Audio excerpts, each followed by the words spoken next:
became much more in tune with my feelings, and I started to use it as a guidance system, like an internal guidance system. It's almost like an internal GPS. When something is not right for me, when I made a decision or I show up at an event that's just not right for me, I feel it now.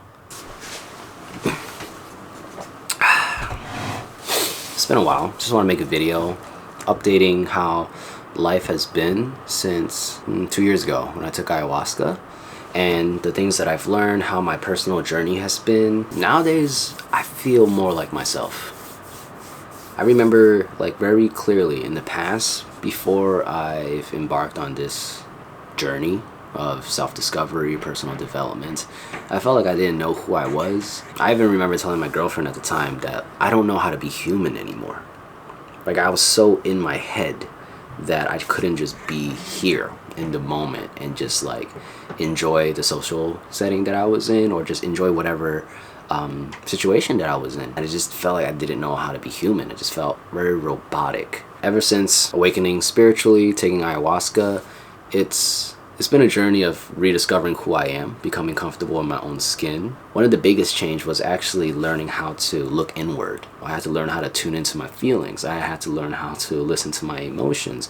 I had to learn how to listen to my body. That was like a huge eye-opener, because I think naturally everyone knows how to listen to their body. I'll speak for myself. For me, I learned to ignore my body. So even though my body was kind of like screaming at me to say, hey man, relax, chill out, you're very tense all throughout, you need to learn truly to relax and rest, I ignored all of that. And over time, I just didn't know how to listen to my body anymore. So through that ayahuasca experience, I became much more in tune with my body. I became much more in tune with my emotions. I became much more in tune with my feelings. And I started to use it as a guidance system, like an internal guidance system. It's almost like an internal GPS. When something is not right for me, when I made a decision or I show up at an event that's just not right for me, I feel it now. When I show up there, I'm just like, oh, I don't feel like I belong here. I don't feel like I'm meant to be here right now. It's like a very subtle feeling. But the more I tune into it, the more I practice it, the stronger it becomes. And then when I'm in the right place, when I'm at somewhere I belong, that also feels right. I can tune into it and be like, yep, 100%, I belong here. I'm supposed to be here. Everything makes sense to be here. Honestly, like, that's the main thing that has helped me a ton throughout my journey. Just learning how to look inward and honoring that feeling, honoring the message that comes through. Is there anything else? Ooh, yes. Another thing that changed a lot for me, I don't mind being seen. I don't mind being in new situations. I don't mind change. I think before I was very stuck in my old ways, and that was reflected in my body. My body was very, very stiff. So movement wasn't really a big part of my life, and I never really even thought about moving my physical location. As I loosened up the tension in my mind, it automatically pretty much loosened up the tension in my body. And then I started tuning back into one of my favorite things to do growing up, which is just dancing. So I started exploring movement. It just kept reflecting outward, and I started doing more and more things that reflect this freedom of thinking, this freedom of movement, this freedom from tension. And then I physically moved, right? I moved from Philadelphia to New York now. Life is different, like drastically different nowadays. There's more joy in it, a lot more joy. In the past, my previous life, my previous career, there was, I guess you could say, like, more stability, but I was also very depressed. I was also very anxious. So I was like stably depressed. I was stably anxious. I had a roof over my head. I had like income, but I was miserable. So it was like, what's the point of making money and being alive if I'm going back to a life where I'm miserable over and over? You know what I mean? So like, that was a big change up for me, to start honoring my callings, to recognize that, hey, this is not for me. It's clearly not for me. My body, everything is telling me like, yo, you don't belong here, Z. You gotta switch it up. When I finally overcame that fear, honored that calling, to be honest, like it wasn't like the fear was gone completely immediately. The fear definitely came up. Doubts came up throughout the whole journey. But at the end of the day, like, I just couldn't continue down that life path that I had previously, that corporate life path. It just wasn't right for me. Not to dog on it, because I'm sure, if other people enjoy it and that's their life calling, cool, that's awesome. I have no gripes against that. It just wasn't for me. Oh, here's another thing. I got really good at just sitting with something and being with it.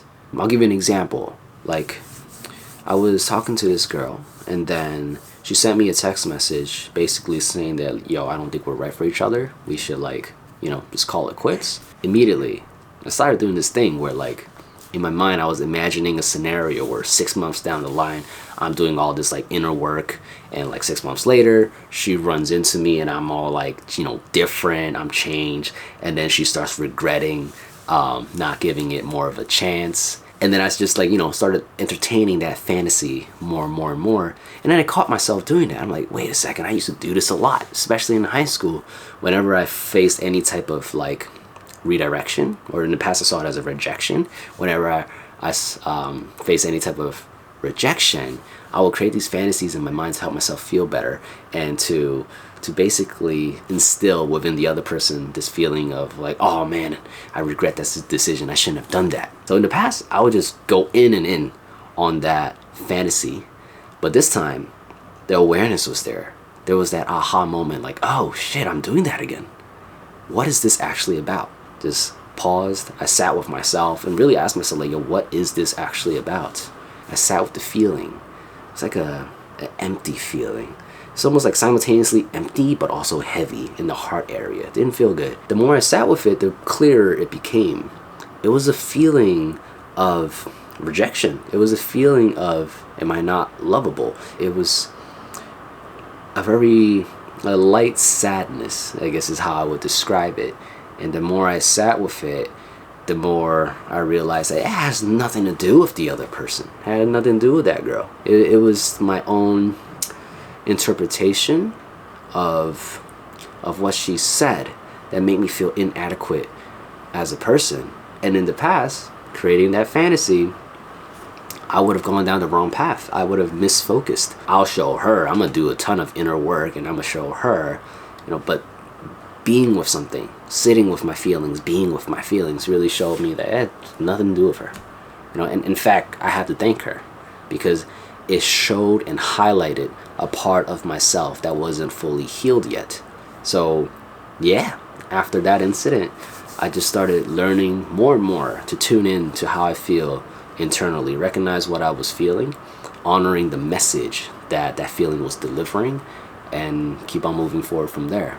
And again, this is an internal guidance system that I genuinely believe we all have.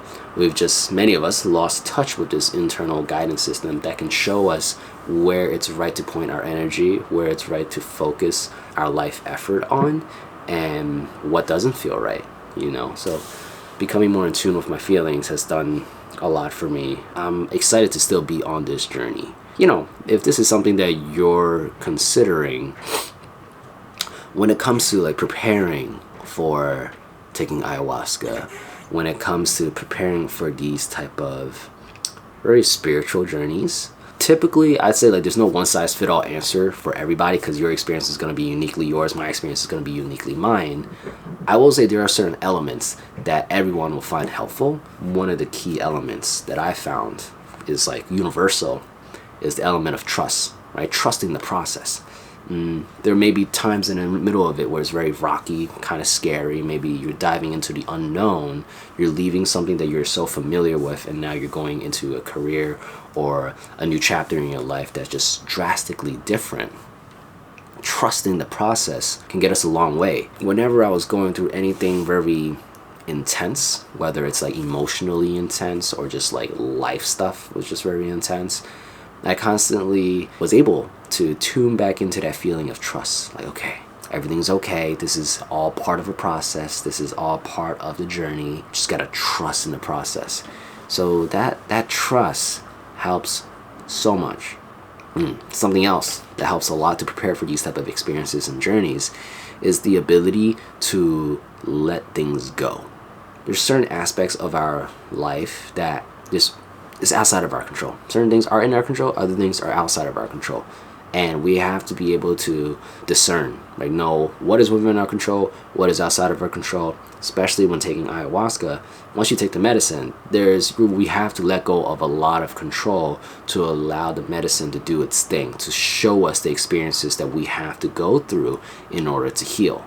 Right? So the ability to let go is going to serve you a lot if you're interested in these type of experiences.